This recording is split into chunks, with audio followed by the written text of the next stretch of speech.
এই মুহূর্তে বড় বন্যার আশঙ্কা নেই বলে মনে করছে সরকারি প্রতিষ্ঠান বন্যা পূর্বাভাস ও সতর্কীকরণ কেন্দ্র।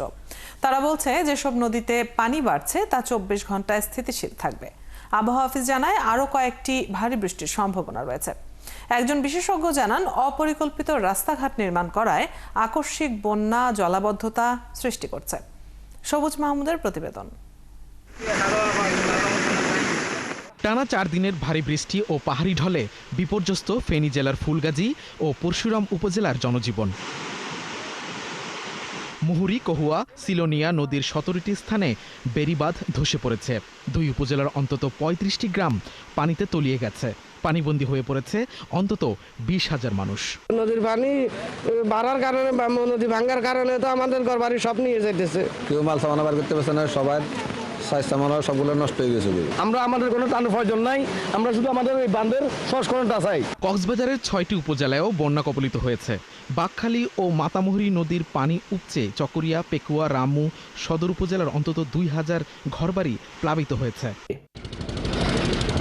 পরিবেশবিদরা বলছেন, অতিবৃষ্টির পাশাপাশি অপরিকল্পিত উন্নয়ন ও নদী খাল ভরাটের কারণে দ্রুত পানি নিষ্কাশন সম্ভব হচ্ছে না। ফলে সহজেই সৃষ্টি হচ্ছে বন্যা পরিস্থিতি। এখন থেকে ভবিষ্যতে আমরা ভয় পাচ্ছি আমাদের গ্রাম অঞ্চলগুলো ভুগবে, কারণ পানি যাওয়ার রাস্তা বন্ধ হয়ে গেছে।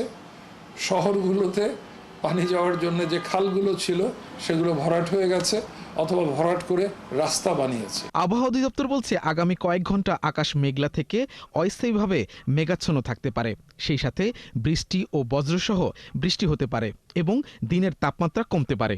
পশ্চিমবঙ্গ এবং তৎসংলগ্ন এলাকায় একটা লঘুচাপ অবস্থান করতেছে এবং মনসুনটা সক্রিয়।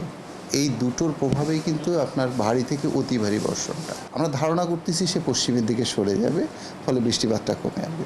কিন্তু যদি সে মুভ না করে সেক্ষেত্রে হয়তোবা দেখা যাবে যে আরও কিছুটা সময় সাস্টেন করবে বৃষ্টিপাতের প্রবণতাটা।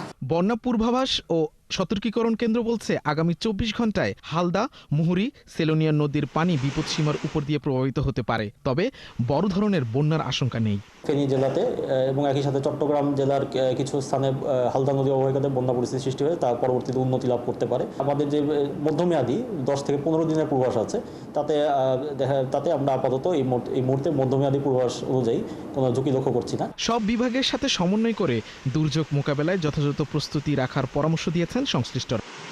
সবুজ মাহমুদ, 71, ঢাকা।